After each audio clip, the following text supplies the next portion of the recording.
Oh.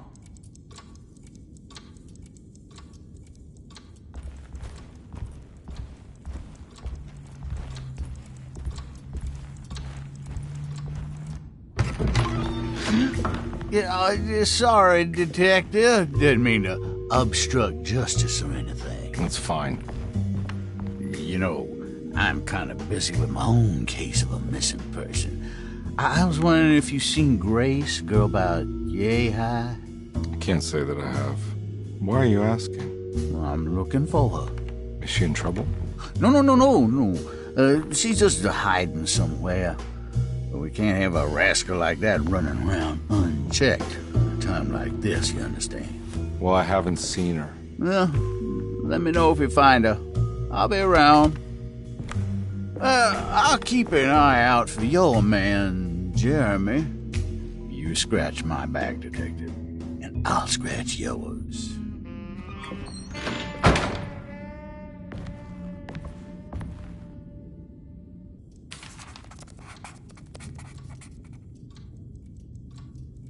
McCarthy reminded Detective Conby of an old barfly he used to know. He detested him. There was no getting around it. McCarthy was going to have a hard time getting on his good side.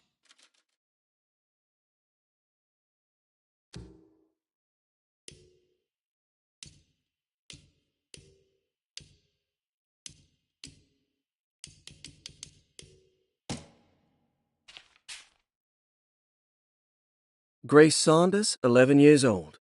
Reason for admission? The mother insists on strict supervision by a proper gentleman to avoid further perversion of Grace's adolescence. Personal history? Grace's family possesses modest wealth and status. Her childhood seems ordinary, spending most of her time with private teachers and family friends. Grace's father recently passed away, leaving her mother the sole caregiver. And diagnostic impressions? Grace has trouble dealing with her father's death.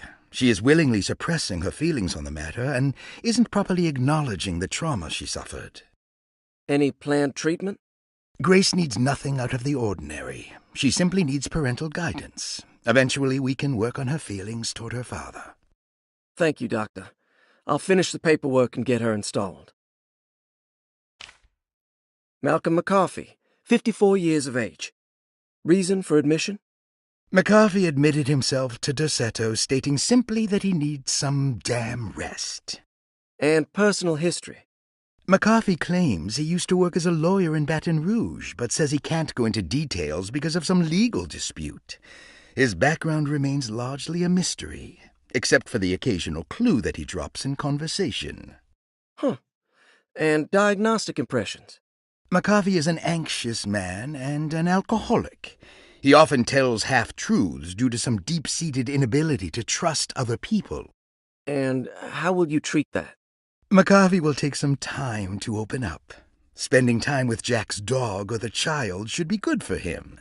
Their harmless nature will help build his sense of trust. Thank you, Doctor. Elisabetta Perosi, 33 years old? What should I put down as reason for admission? Well, Perosi broke into Dorsetto and was found wandering the grand parlor. She was confused and suffered partial amnesia. She insisted she belonged here and offered to pay for her stay. Right. What do you make of her story? Perosi claims to have been a member of the Astarte artist colony some 20 years ago, a claim that seems contrafactual due to her young age. She looks to be and even thinks she is 33 years of age. That would make her a child at the time. It seems fair to say that Perosi's story is untrue, deliberately so or not. Diagnostic impressions? Do you have anything? Perosi's story is peculiar because she retracted her story about the artist colony. She no longer claims to be the same person as Elisabetta Perosi. However, my staff's research has confirmed there was a Perosi at that time who was in her early 30s. I suppose this case will take some time to investigate. How will you go about it? I wanted to contact the real Perosi, but it seems the whole colony disappeared one night. September 29th, 1915, during a hurricane. I will have to take it slow and figure out what this spell of impersonation could have been. Oh, I'm sure it will all clear up eventually. Thank you, Doctor. Ruth Talon, 29 years of age. Reason for admission? Ruth's father wishes that his daughter be removed from New Orleans nightlife for the foreseeable future. He fears that her overly free spirit is tarnishing the family's reputation. Sounds simple enough. Personal history? Ruth comes from considerable wealth. Her family owns several hotels and restaurants. Unlike the rest of the family, her sense of adventure has taken her around the world, including France during the Great War as a photojournalist. The last decade, she has provoked many rumors of being a debauched flapper, bordering on nymphomania. And diagnostic impressions? Despite her father's frivolous reasons for her to be admitted, Ruth does seem to provide an interesting case. She is refreshingly open and doesn't shy away from talking about her life during the war or her continuous celebration after returning to the States. She is admittedly a sexual deviant and feels no remorse. And her treatment plan? Simply staying at Derceto should do wonders for Ruth. If not, at least for her family's reputation. Ruth doesn't need to change, but with therapy I might be able to share with her some sympathy towards her family. I doubt she will settle down and become as dull as the rest of them, but at least she might try to be more discreet in the future.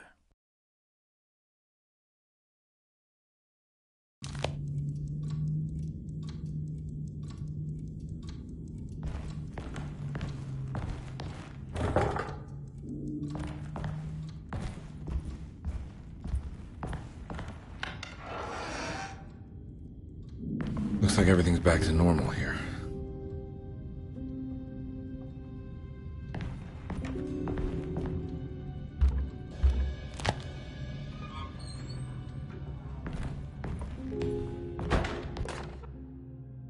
Emily's here. Emily's here.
stained. Looks like some kind of rot.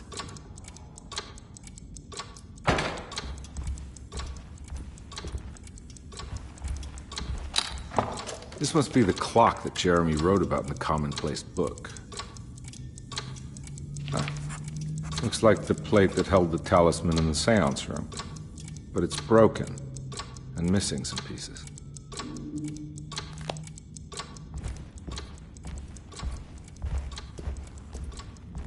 I need the key.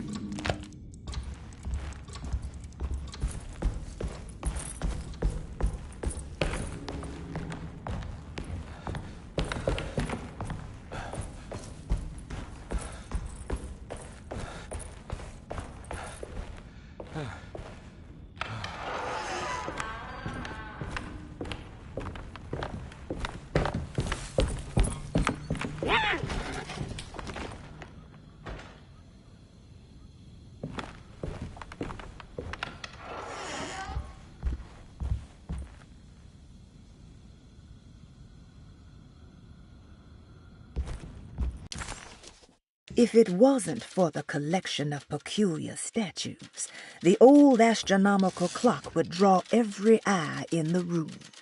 To Conby, it wasn't the intricate clockwork that stood out, but the odd-looking plate on the inside. It reminded him of the ritual bench in Miss Jackson's seance room, where he had manipulated the talisman to open a door back to Derceto. He wanted to try to replicate the procedure, but found that the inner part of the plate was broken. He would have to find the missing pieces and put the plate back together.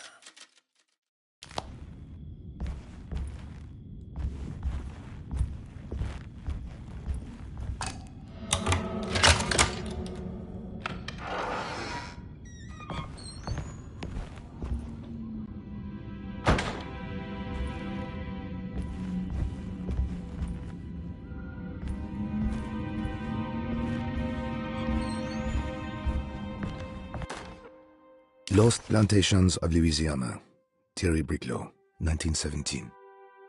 Derceto was a small plantation on the eastern shore of Lake Pontchartrain. The land was considered difficult for industry and was sold for only $30 to Elijah Pickford in 1818. Pickford employed hundreds of workers from nearby New Orleans to clear the woods and build a small plantation mansion facing the lake with a striking Greek Revival temple facade. Derceto kept a modest production of Perique tobacco and indigo that persisted up till the Civil War. During the antebellum era, Derceto was the source of many rumors concerning voodoo and witchcraft. People who traveled the lake reported seeing people dance at night in front of bonfires, bleating and wailing. On June 17, 1862, Captain J.W. Norton of the Union Army recounts leading a raiding party from ships anchored in Lake Pontchartrain in order to seize control of Derceto and free the slaves working there. The captain was surprised to find the workers fighting back with unprecedented zeal. Norton's account describes these men and women as enraged with fanaticism. Pickford reportedly tried to placate the raiders, but was shot in the confusion. Captain Norton left the mansion burning and retreated to his ships with his men. Derceto was left in ruins for several decades. The ownership of the land was long disputed and returned to the Ledoux family in 1901. Several police reports were filed during the following years as the Ledoux tried to get rid of a camp of squatters on their land. The police made several visits to remove the trespassers, but the people kept returning. On November 1, 1907, Inspector Legrasse of the police charged a deadly attack in order to save several children kidnapped by the squatters. Many were killed, and even more were jailed. The following year, Ledoux rebuilt Derceto, incorporating the surviving stone foundation and adding a magnificent wrought iron conservatory. The farmland had been reclaimed by the surrounding woods, so it was no longer profitable to use as a plantation. Instead, the house was turned into an artist's colony. The Astarte Artist Colony was a successful group of artists, including figures such as painter Heinrich Cassel, and poet Nora Keith. The group was also known for their beloved Mardi Gras crew called the Pirates of Pontchartrain. On September 29, 1915, a tropical hurricane tore through Louisiana, causing Lake Pontchartrain to flood New Orleans.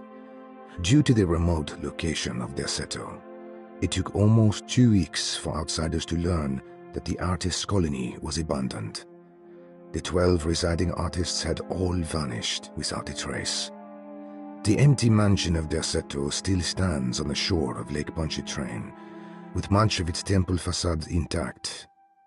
The Ledoux family currently has no intention of repairing the house.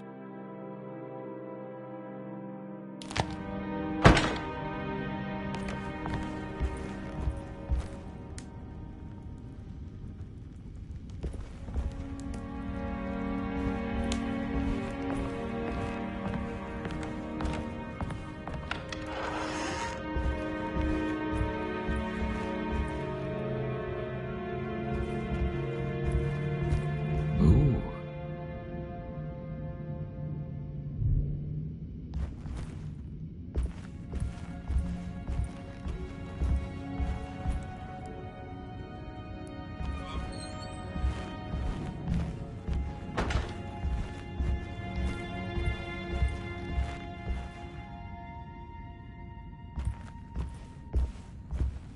It's wedged shut.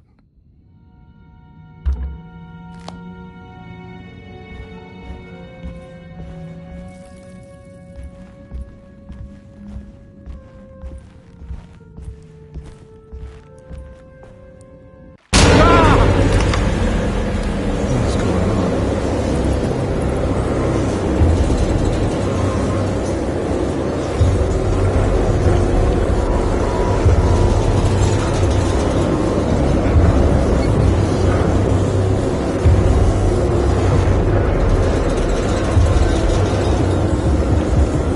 Now what do we got here?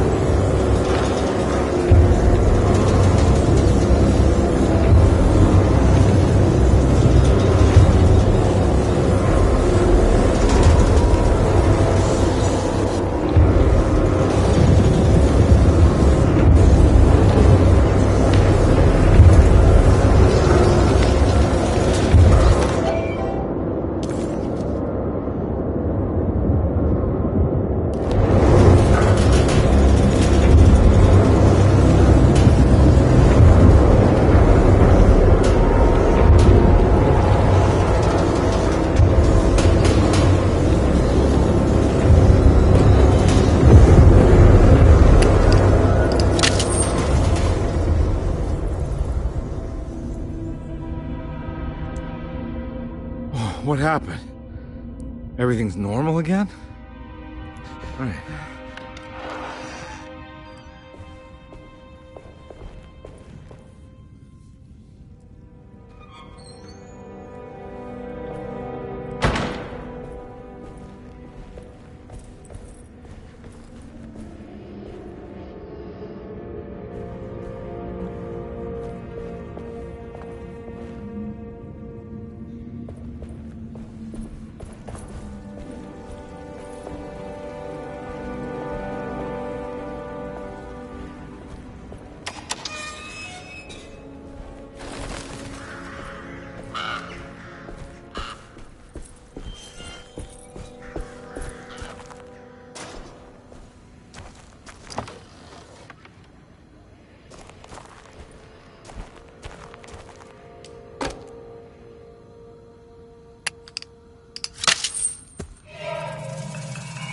Got it.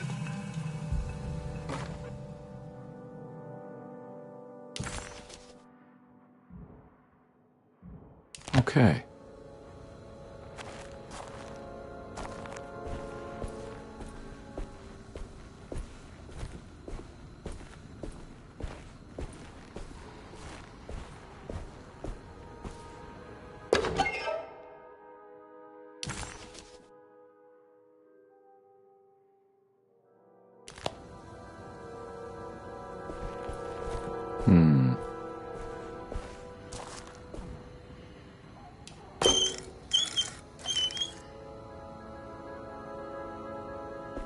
Huh.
You know, Mr. Waits, I saw a piece of the plate that Liza broke. I think she's been hiding them. She's not very good at it. She just chucked it into the little room with all the tools behind the boiler. I left it there. I didn't want to embarrass her by picking it up while she was looking. We went upstairs instead and played backgammon. I let her win, because she's so unhappy. The piece looked like the one on display in Cassandra's room. You know about that one already, right? Or is your eyesight really that fuzzy? I hope you don't feel bad about your glasses. You only look stupid when you squint. Maybe if you had more eyes, you would see these things. I wish you had all the eyes you needed. Your best and favorite guest, Grace.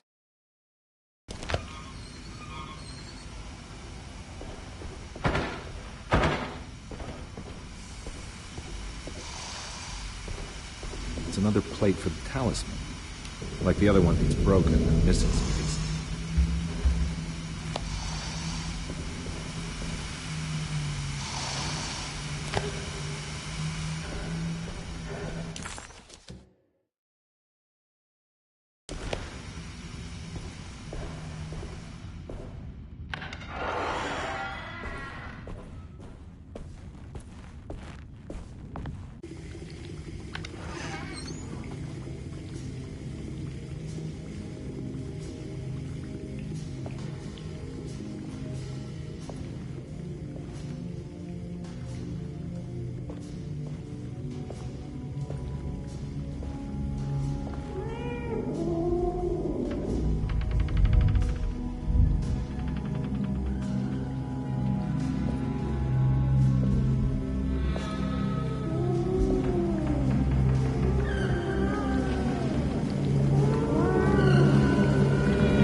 In my kitchen.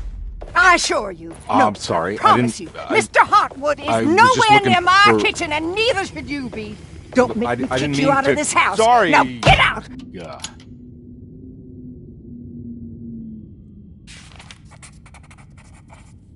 Conby was in shock, but also a little embarrassed. The housekeeper was furious to find him searching through the kitchen and had run him out of the room. There was something strange going on with her, but it didn't feel connected to the case, so he decided to stay out of her way.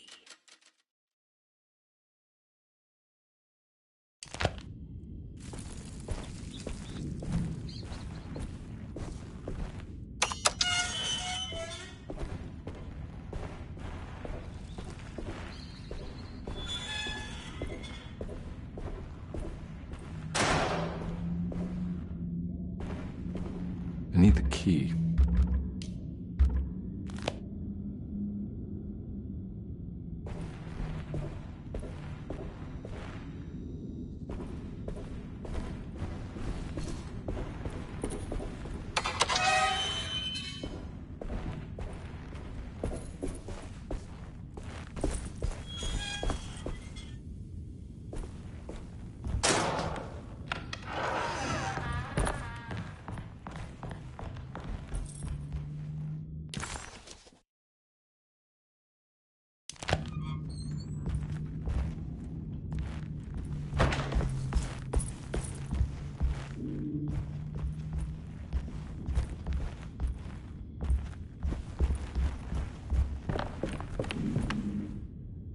It's wedged shut.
There's no way I can get into this thing. Better leave it alone.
need the key.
I need the key.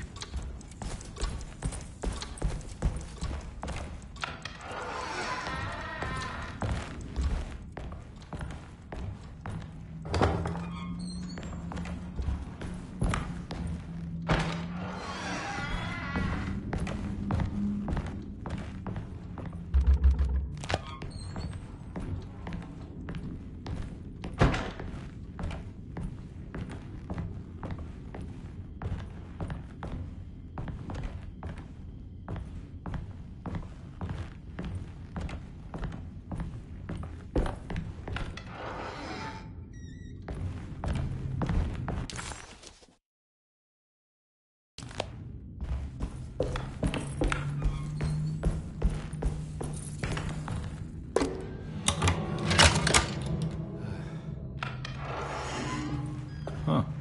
How eccentric.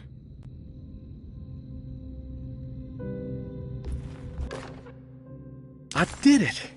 I crossed the thresholds to my intended destination without a focusing device. My talisman now knows these roads, and I have no need for the plates. I can find my way to Lafayette as easy as I find my own room.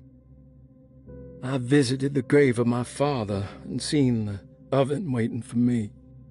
Thank you for opening these doors.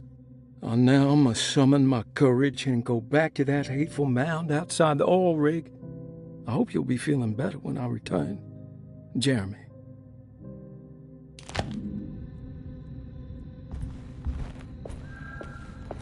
What are these symbols?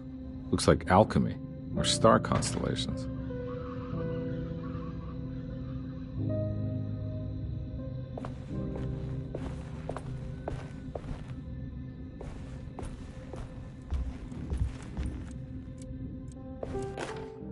Will I need to remember how to get them out again? They are locked up for good reason. I am sure she is still able to whisper the answer in the ears of the wrong people. But not for long. I will see her burned soon enough. That black goat will be sacrificed to put an end to it all. Then it will all be over. No more Derceto, and sadly no Astarte. Those good pirates of Pontchartrain. May you still sail the lake, until you find the shores of Hali.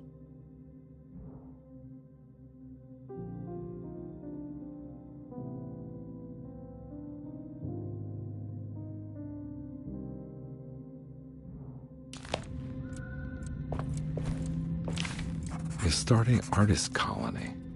I remember hearing about their disappearance. Must have been 15 years or more now. The simple astrology cipher was a favorite among the artists who lived in the house 20 years ago. They easily turned into numbers when needed, but also acted as signatures for the members, as there were only 12 of them.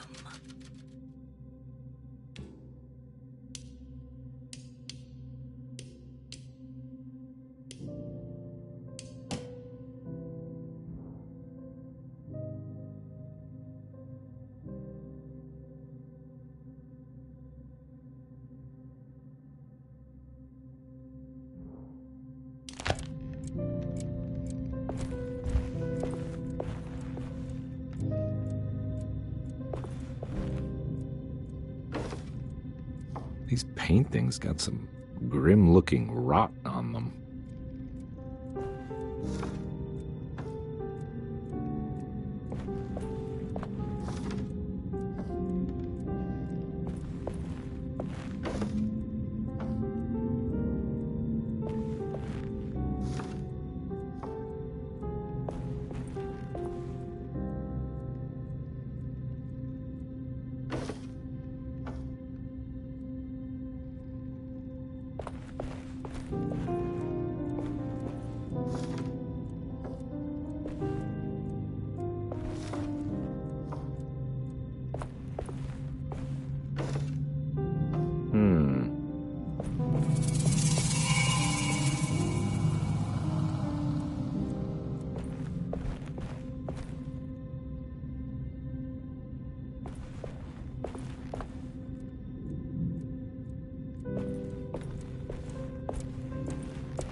Got it.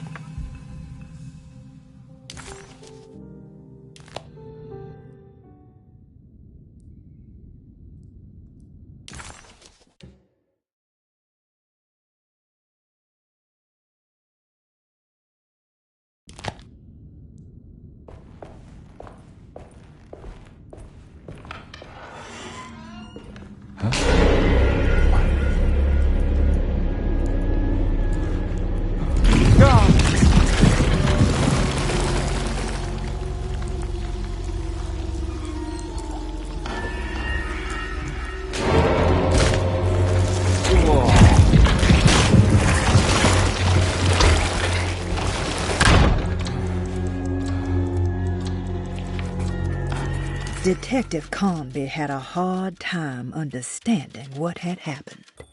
It did feel similar to when he was pulled into the French Quarter, but with less power and purpose. Did he cause this, or was it something else? What the hell is going on? I think I've seen this somewhere.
There was something in the Commonplace book about this.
think the clock broke. Or maybe it just stopped at a very precise place.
There's a picture in the black glass. It's showing me something. It's the hallway outside Jeremy's room.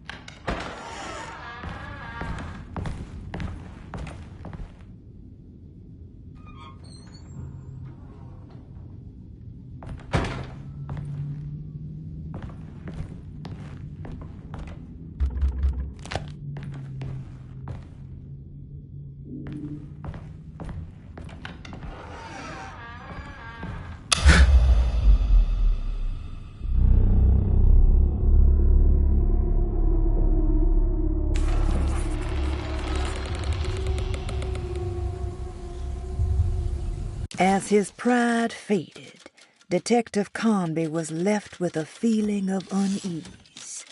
He had successfully managed to enter a whole new world. How could this be? And why did he accept this so readily? One thing was clear. There were no answers to be found by standing around questioning reality. Knowing only what he read in the commonplace book, Conby headed off to look for Jeremy in the hateful mound.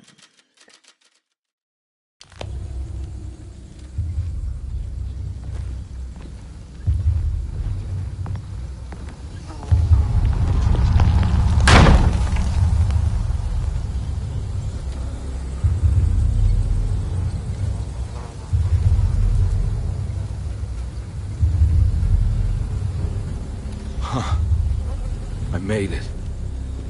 I entered another one of Jeremy's memories.